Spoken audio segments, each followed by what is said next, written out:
Hello, welcome to Online Turkish School lesson number 11. Before I begin this lesson, I want to clarify something.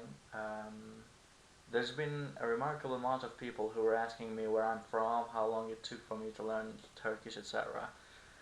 Well, guys, I was born in Turkey, and I've been living in Turkey for 22 years, and I'm 22 years old. So yeah, it took me around 22 years to become this fluent in the language. if you're wondering. So yeah, that's it. I'm not English. I'm not American. Okay. So that's that. So new verbs. In the 10th video, we learned some verbs, around 10 verbs. In this video too, we're gonna learn around 10. So let's see. Yapmak, to do. A very useful verb. Yapmak. Bitmek, to finish. When you see intr, it means intransitive. It means it can't take object. So this verb doesn't mean I finished my homework, etc. But it's like the movie finished, or the war ended. Like it ended itself. All right. It doesn't have any object. It means that. Başlamak, to start, again intransitive, like the lesson started.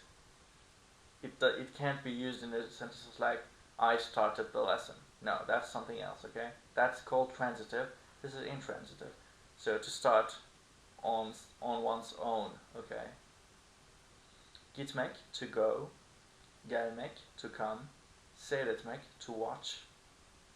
We learned izlemek in the 10th video. It's exactly the same thing. It's synonyms, okay? Seyretmek or izlemek, you can use whatever you want. Yatmak, to have a nap or to go to bed. Or in certain phrases it can mean to have sex. Uyumak, to sleep. Dinlemek, to listen. Vermek, to give. This can also mean to have sex in certain occasions. Almak, to take. And sometimes to buy. Okay, it can mean both things, to take or to buy. Let's see them all in one window. Vermek, gitmek, seyretmek, yatmak, almak, yapmak, uyumak, dinlemek, bitmek, gelmek, başlamak. Try to remember what they meant, okay? If you can't remember, you can always go back, but it's always better to start memorizing in the early stage. Now, among these words, some of them are opposites, like gelmek and gitmek are opposites, to come and to go. So are almak and vermek, to take and to give. Başlamak and bitmek as well, to start and to finish, to end. Alright? Now let's conjugate the verb yatmak, to have a nap or to sleep, to go to bed. We learned how to conjugate the words and verbs in the present tense in the 10th video. Now let's practice it. It's something that you already know. Yatıyorum, yatıyorsun, yatıyor, yatıyoruz, yatıyorsunuz, yatıyor or yatıyorlar. Now, let's take the verb gitmek, to go. Now, does it become gidiyorum? Normally it should, right? But the thing is, here we have consonant harmony, gidiyor, because of the T. So it becomes gidiyorum, gidiyorsun, gidiyor, gidiyoruz, gidiyorsunuz, gidiyor, or gidiyorlar. When I was teaching Turkish in, I think it was in Italy, a student of mine asked me, I was giving conversation classes back then, and those are hilarious, by the way. You just speak your own language with the students. You just chat with them like, how was your weekend, how was the movie, etc. You just make them talk by talking in your own language, and then they pay you. That's an awesome feeling. Like, you can also ask them, I'm just talking my own language, why are you paying me? Well, anyway, so the student asked me, we have a verb itmek, it means to push, not a very important verb at the moment. So itmek and gitmek, right? Now, this is actually a better pair to see the awkwardness of the situation. So itmek becomes itiyorum, normal, but gitmek becomes gidiyorum. And the student asked me, why is this happening? And I had no idea.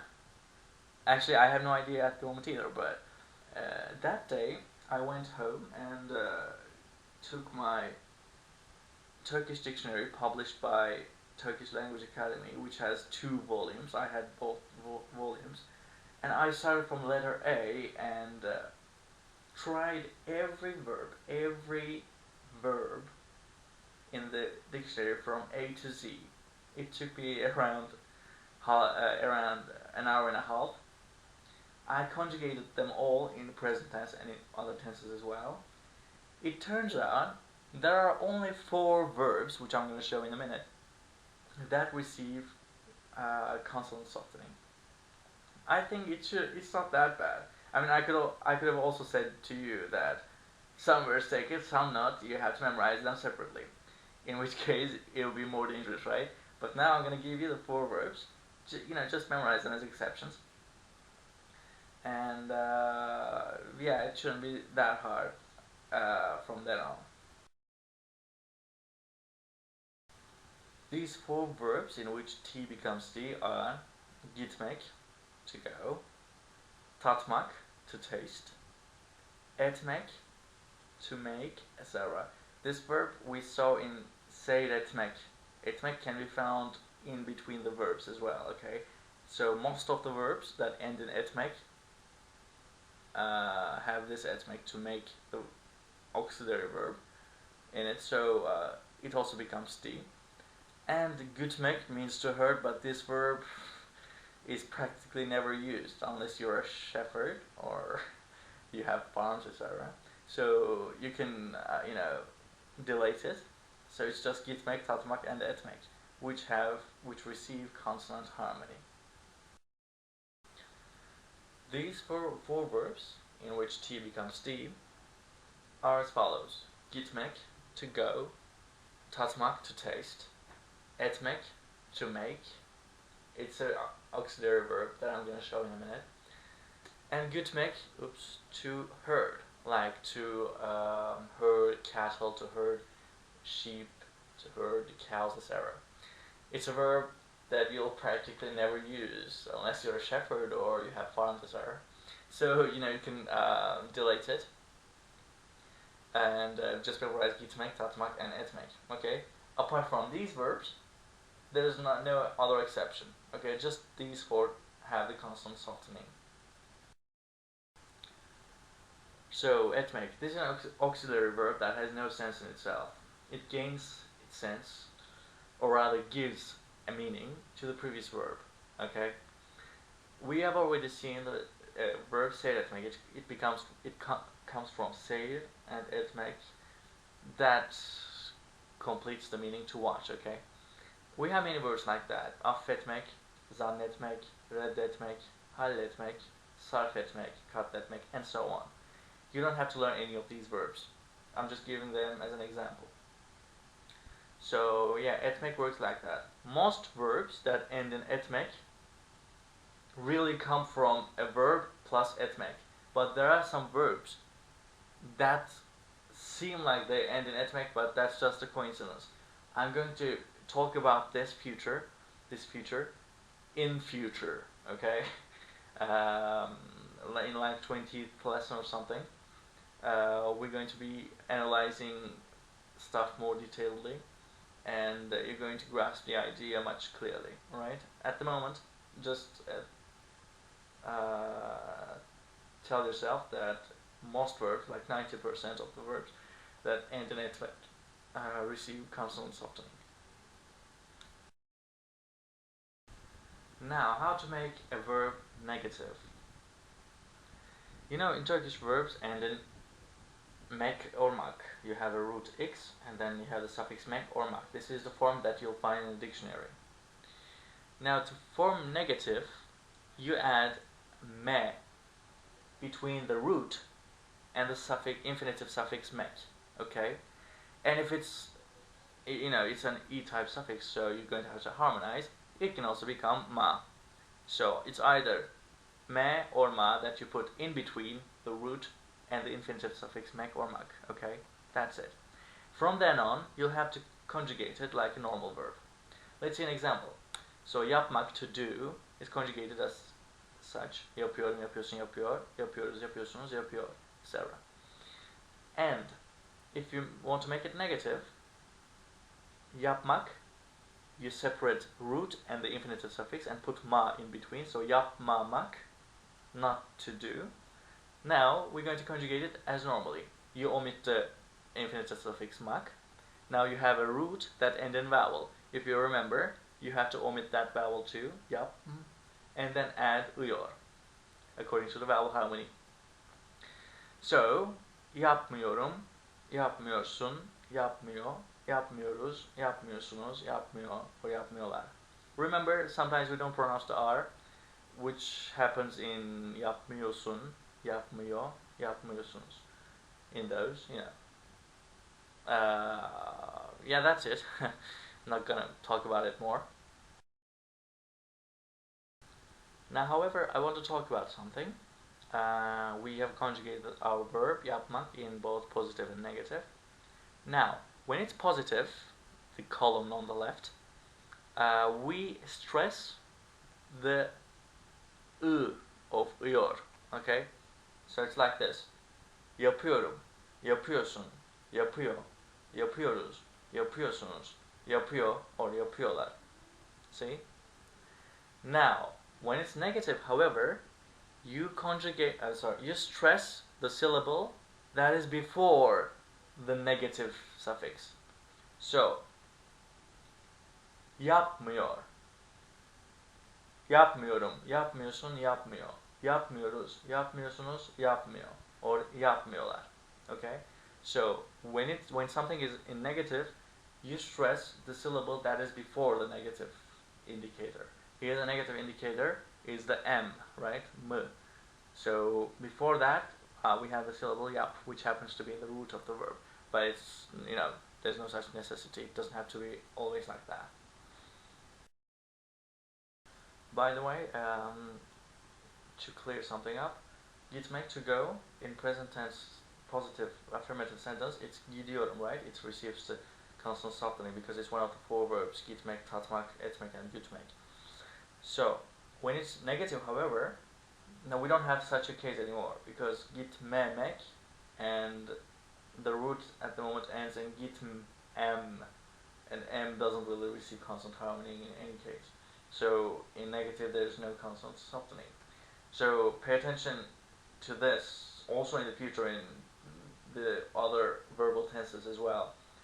A verb can receive consonant harmony or vowel harmony when it's in one particular form and doesn't take anything special in other forms as well. So, get yourself used to the situation. Gidiyorum is with D, but negative gitmiyorum is with T. Okay, so be careful. Now, frequency adverbs. I think I talked about this in my previous videos, but I can't remember it at the moment. Anyway, in any case, we're going to be studying them in a more detailed way. So, we have hep or her zaman, which means always. There are synonyms. You can use either hep or her zaman. And neredeyse, it's spelled as neredeyse, right? Neredeyse. But we usually pronounce it as neredeyse, omitting the second E. So neredeyse hep or neredeyse her zaman means almost always. Sık sık, pay attention, it's with ı, by the way. Sık sık, ı, not with e, that means something else. Sık sık, çoğunlukla or çoğu zaman, it means usually.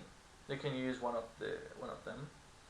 Genellikle, generally. Zaman zaman, from time to time. Bazen, sometimes. Nadiren, rarely. Neredeyse hiçbir zaman or neredeyse asla means almost never. Hiçbir zaman or asla means never. Now the trick here is neredeyse hiçbir zaman and hiçbir zaman or asla, so almost never and never, are always used with negative. So in Turkish what you're saying is, normally in English you would say I never do it, but in Turkish you have to say I never don't do it. Okay? It looks like double negative. It is actually double negative, but it's like that. In English double negative means positive, but in Turkish not. Okay, so I never don't do it is Tarzan English, but an aristocrat Turkish. Okay, correct Turkish. So be careful. Never and almost never are always with negative. Let's see some examples. The sentences are a little long, but it's nothing you don't know. Okay, they are easy. Futbol maçlarını her zaman kafede seyrediyor. He or she, probably he, watches the football matches always at a cafe. Football in Turkish is soccer, by the way. Okay, not rugby or American football. Çoğunlukla cumartesi günleri evimde parti veriyorum. Most of the time, mostly, usually, I give party at my house on Saturdays. In English you say to throw a party, in Turkish to give a party. Genellikle fantastik kitapları okuyorsun. In general, you read fantasy books, like Harry Potter or Lord of the Rings. Zaman zaman erken uyuyorum. From time to time, I sleep early. Erken means early. Bazen müzik dinliyorum. Sometimes I listen to the music. Neredeyse asla, almost never, uyumuyorlar. They don't sleep. Pay attention, negative. Because the neredeyse asla means almost never. Almost never, they don't sleep. So it's like, they almost never sleep. And asla, asla demiyorum. I never say never. But what we exactly say is, I never don't say never. Okay? So don't get confused with the double negative. How to make a question.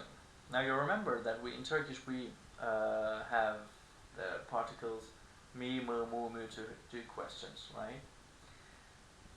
It turns out we use it in the present tense as well. Now, there are forms as you see because of the vowel harmony, but I'm going to give you a trick. Since we're dealing at the moment with the present tense, which has a suffix ior, which has o as its last vowel, we're going to be dealing all the times with u, because o and u go together, so it's going to always be mu. But if you don't want to memorize like this, then you can always double check in your mind with vowel harmony and find out the solution yourself. Now, as an example, let's take the verb gelmek, to come, and let's conjugate in the present tense. Normally it becomes geliyorum, geliyorsun, geliyor, geliyoruz, geliyorsunuz, geliyor. I'm coming, you're coming, etc. And I mark the personal suffixes, which marks I, ben, sun, sen, etc. Now, to make a question, observe what I'm gonna do. Did you get the trick? Now, what I did is put the question word mu and shift the personal suffixes, put it after the question verb. So geliyor the personal suffix that marks the first person singular, which is I put it after the question verb.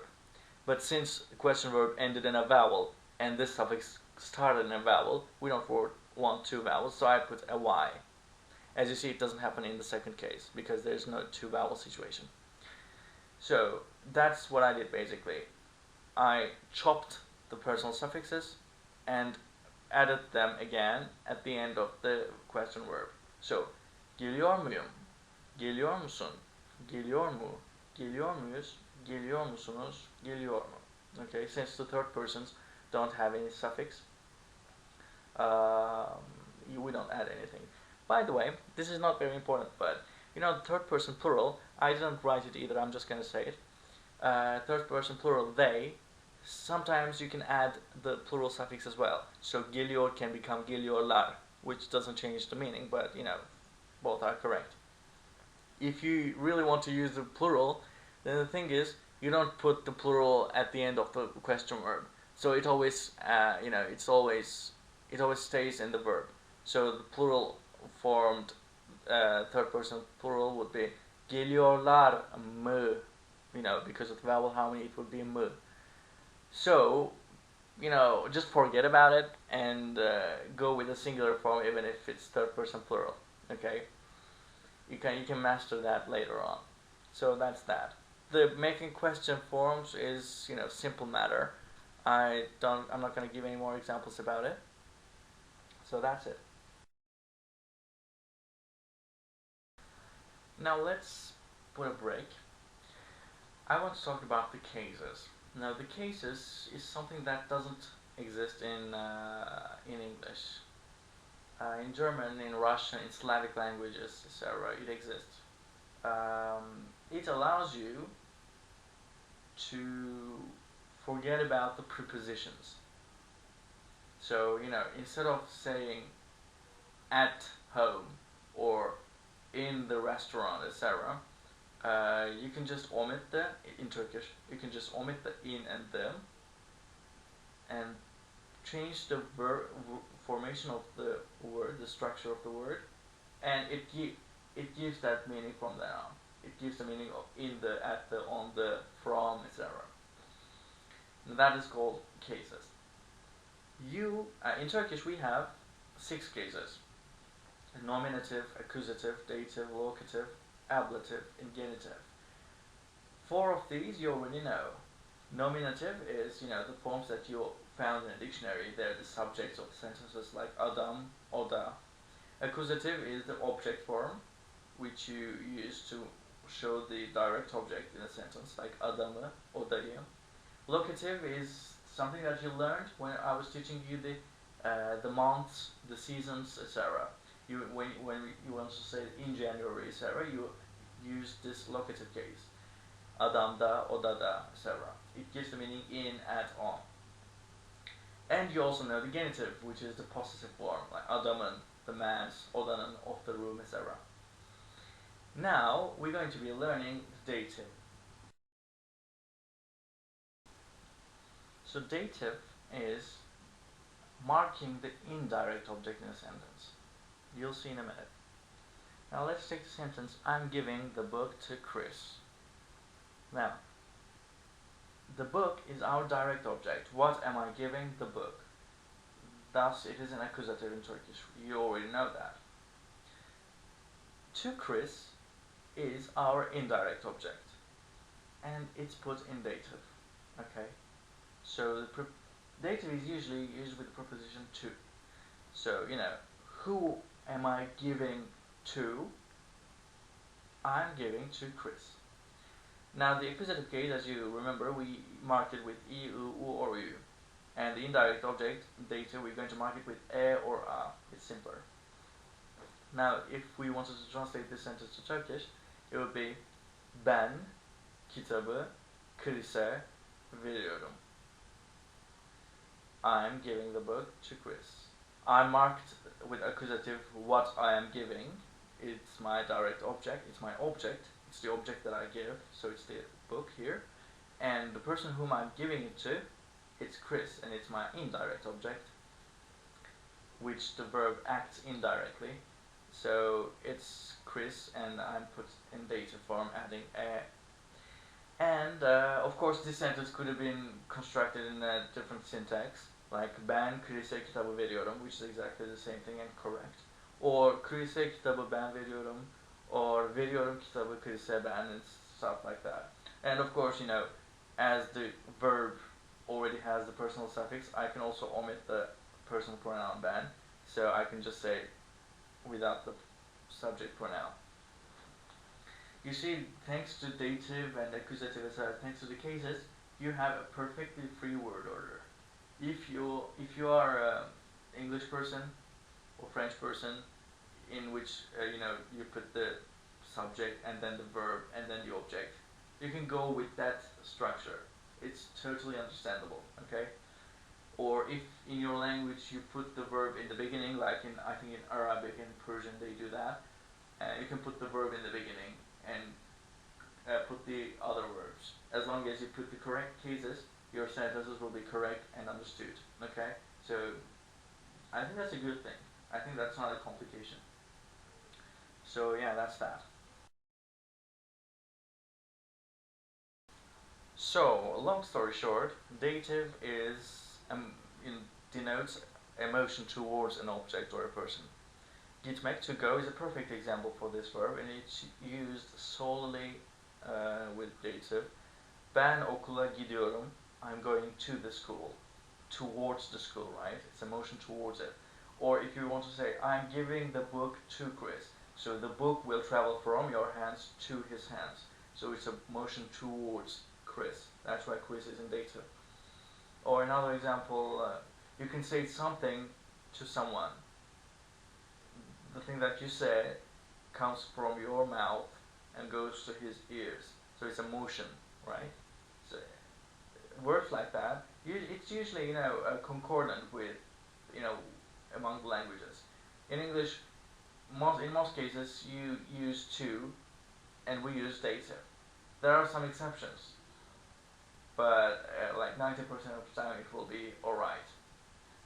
Okay, so don't really trouble your mind with, oh, how am I going to memorize it, how am I going to learn it, etc. It's usually probably concordant with your language as well. Now, in nominative case, the subject pronouns are ben, sen, o, biz, siz, onlar, which are equal to I, you, he, she, it, we, you, they in English. In accusative, as we learned, there are beni, seni, onu, bizi, sizi, onları, which equates to me, you, him, her, it, us, you, them. How about in dative? In dative, we've got a simple trick, simple exception. Ben becomes bana, so the root changes to bana, and sen becomes sana. Okay, that's the only exception. I think in Azeri, in other Turkic languages like Kyrgyz, etc., I think they say bene or sene, but I'm not sure. In Turkish of Turkey, it's bana and sana, and the rest are normal. O, ona, bize, size, onlara.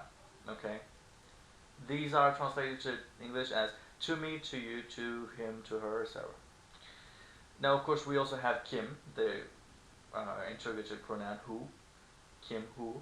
Kimi is the accusative form of it, and kime would be the dative, to whom. Also ne, what, neyi, what, again, it's the same in English. Neye, to what. And we can also learn how to say nere, means where. Nereyi, it's also where it's not very used, but it exists theoretically. And dative would be nereye, to where. The question where are you going would be formed with nereye. Okay.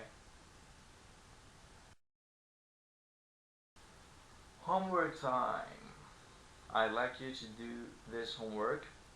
By the way, before doing this, I also want you to conjugate the verbs that I taught you today and in the 10th lesson, both in positive forms, negative forms, and in question forms. And preferably, you can try to do negative question verbs, which I didn't teach, but it's nothing special. You can do it with the same logic.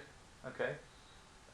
First, do that. There are around 20 verbs with this lesson and the previous lesson.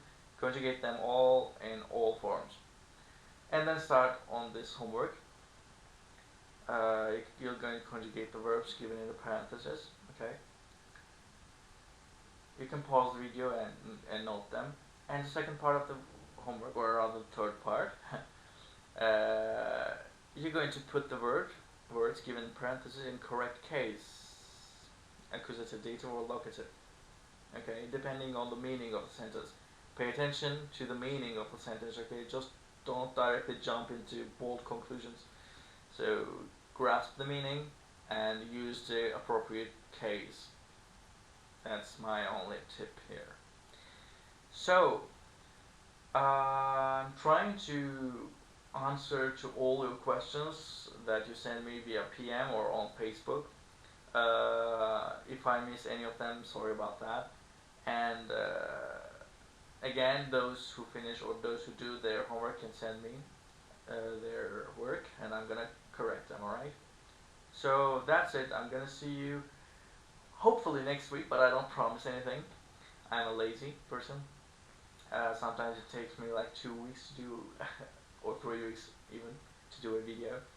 So see you in the next lesson rather, and take care of yourselves. Happy learning with Turkish. Goodbye.